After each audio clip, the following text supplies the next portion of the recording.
Hi, I'm Becky, and I'm a paranormal investigator, and we are sitting in my haunted collection room. This is my first YouTube video. The reason I'm here is I feel like a lot of people are exposed to the sensationalist tabloid narrative of me being a goth girl who thinks she talks to dead people, and they don't get to see the real story, which is someone who is consumed and fascinated by grief, processing it themselves, and trying to explore by researching the afterlife, trying to find answers, and preserving history and people's stories, respecting them and allowing them to speak. Everything I do is from a place of respect.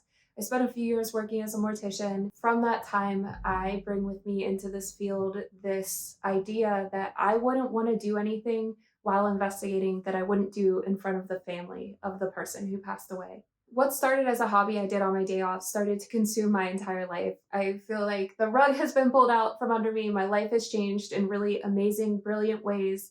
My ideas have been heard by so many. I feel like this is a platform where I'll really get to articulate those experiences and add context that short format video doesn't do.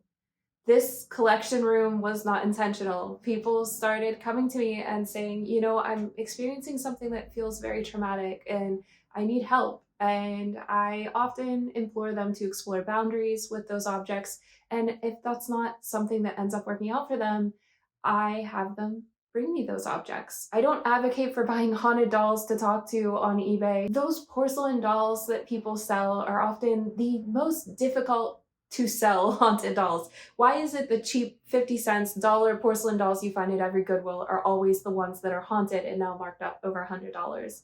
Everything in this room was collected through some strange way over the past 10 years, in addition to collecting talking boards. I feel like there's a lot of this side of me that nobody's had a chance to see yet. None of this was intentional. Once you've been talking to ghosts and investigating for a while, you'll know as well as I do that people just start giving you things. I'm glad I'll be able to reach all of you in a way that is not edited by the media and is not sensationalized and shows the gentle, empathetic side of me that I've been wanting to show for a while. A lot of people have come to me and said, Becky, you need a YouTube, but you're gonna have to react. And even in traumatic situations in my life, if I've witnessed something that really stresses me out, I'm not going to react. I am not a runner or a screamer. But in contrast to people who struggle to find value in those people who run and scream or investigate differently than we do, I think there's a place for everyone in this field. And I think that's another reason I wanted to be here. I feel like there's a largely underrepresented group in our field that is okay with what other people are doing if it looks differently than us, but is also doing things in a way that is seen as acceptable by the mainstream of traditional paranormal investigators. I think there's a good common ground, and what we need more than anything else is respect and empathy for everyone, the living and the dead. That all being said, I'm gonna get started with showing you the first piece that I ever thought was haunted in my collection.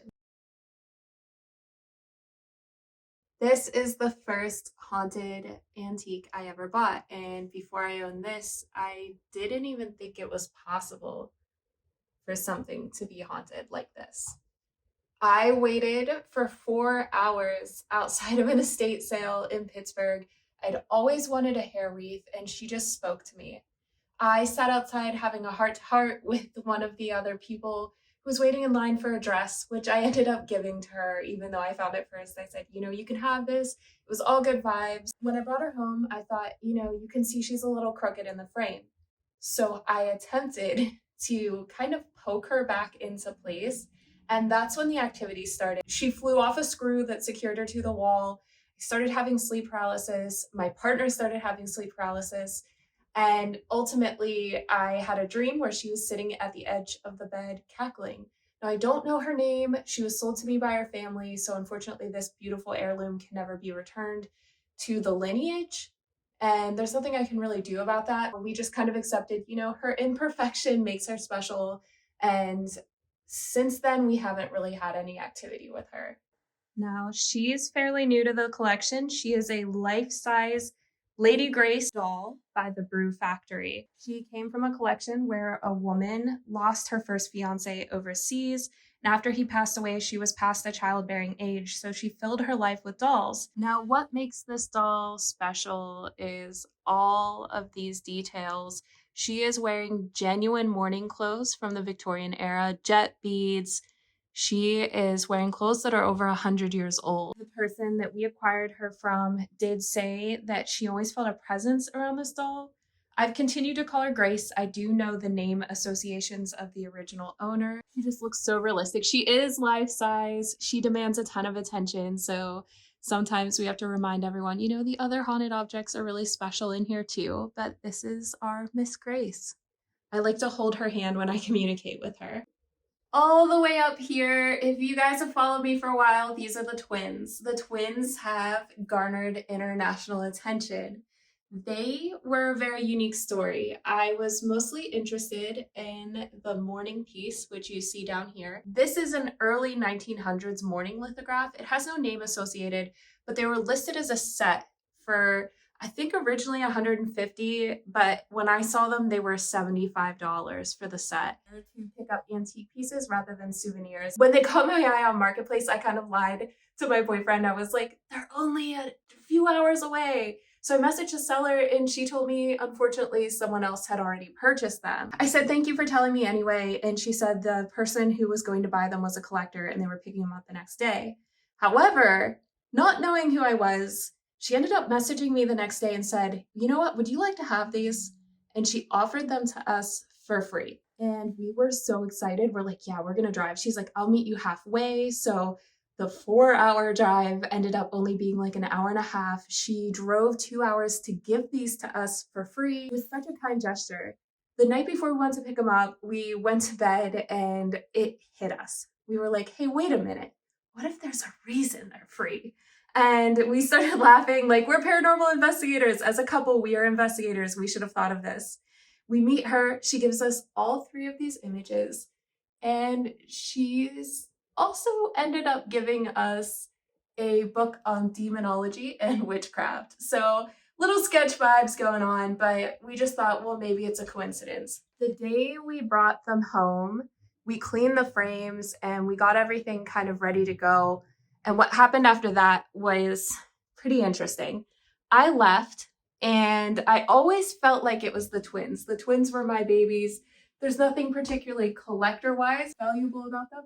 If you look closely, you can see little Lois and little Louis. The scalloped edge is the girl and the straight hem is the boy. When I left Josh alone with them for the first time, he called me in a panic because everything in his closet had been thrown on the floor after being secure for about 3 years.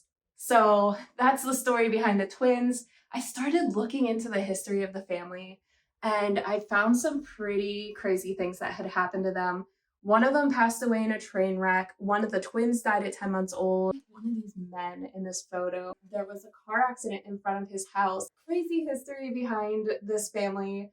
And the reason I think the twins might be haunted is because, again, the little girl passed away at 10 months. I think maybe the other twin missed his sister, and this was the only representation he had. You know, when a twin dies, it is very emotional for them. That being said, they are going to stay in this collection together forever. And I have reached out to family members that I've ID'd. I found out their identity. I have not heard back. A lot of things that we get for our collection end up having no activity.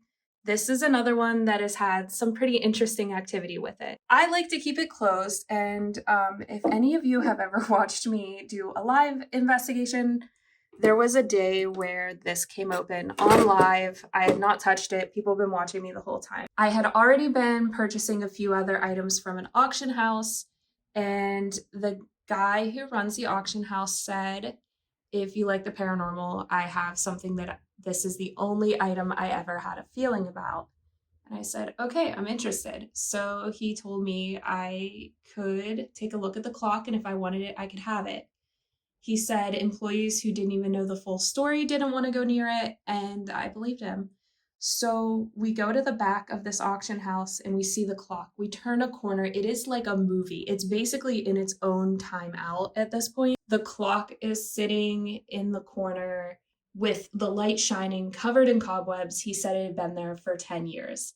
The daughter for whom this was made left it, gave a fake phone number, and never returned any calls. So it sat.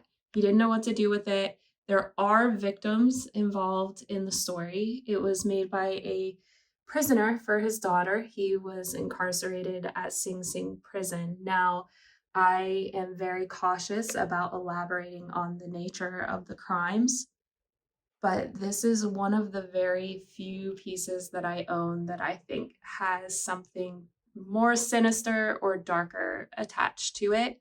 I like to keep it closed. I think that keeping it closed keeps it a little quieter, but it has opened on its own. These two, they do not have a wild story. They were just on Marketplace, but everyone loves them. When you look at their faces, they're obviously very sad. They're actually something called a Sculptor Graph. It's only manufactured for about a year. It is basically an engraving on metal with pastel chalk. And I just think they're so sweet. When I purchased them, the seller, unprovoked, said they go great with haunted objects. And he gave me a Ouija board that said, "To Brian from Grandma, fun with any age." So that was compelling enough for me to believe they belonged in timeout in the collection. This is a piece that was very special to me. I was completely drawn to it when I saw it listed. Now, it is a chain made entirely of human hair. Everything about the story is documented. A man named Mr. William Renfro in Colorado was traveling with a friend. They had set up camp and an altercation broke out. Now, the details are kind of hairy. There weren't a lot of witnesses. He came out and he said, "I shot him." He had shot his friend Sylvester. Mr. Renfro's claim was he had to shoot him because Sylvester was going to hurt his own daughter. Now, when the news broke out, the journalist did report, which I have found documents of, that Mr. Renfro was having an affair with Sylvester's wife, which might be a motive for the crime. When it came time for the trial, though, things were really difficult because Sylvester's wife and daughter were impossible to find, which makes me think they didn't want to testify against Mr. Renfro, and maybe that affair actually happened. The other thing that makes it more compelling that that affair probably was happening is that this is actually Sylvester's wife's hair. Now, this is all documented by one of Mr. Renfro's children. That's where the piece came from, and there's a handwritten letter with all that provenance. The fact that this is all made of human hair. So Mr. Renfro did only end up in prison for a couple years, but he did not end up with Sylvester's wife. He went on to be just kind of an outsider still and ended up with a lot of trouble. He was distanced from his children. I think he had like 8 children. So this is one of my favorite pieces in my collection. I don't want this video to be too long, but this is one more piece that I wanted to highlight before closing the video. This is the Carter family. Now, this is so sad, but the Carter family was being used as cinder blocks to hold up a foundation, and someone found them and they ended up in our collection. I believe that Mr. Gio, or George Edwin Carter, is who haunts these because he would have been mourning his wife and his infant. He would have been mourning at their grave. So he would have been grieving with his wife at that gravesite, and then he also would have been grieving his wife. Their graves have been replaced. The family does not want these. I would never have anything like that unethically. It's just, I think that these hold a lot of emotions because the replacement grave is modern and there's no attachment. There's no actual physical contact being made with those. From what it seemed like, George, when he was contacting us, was kind of just like my family. It gave me total goosebumps. That's why I'll always hold these graves very close and special to me, and I want them to always be respected. I want to make sure that their story is always told appropriately and respected. Thank you to everyone who tuned in for a quick collection tour. I hope it makes it a little bit easier to add context in the future videos that I put out there. There are so many more pieces that have stories to tell that I just wanted to introduce myself and show it off to you guys. If you like this and you want to see more from me on YouTube, please leave a comment and let me know. Thanks for joining.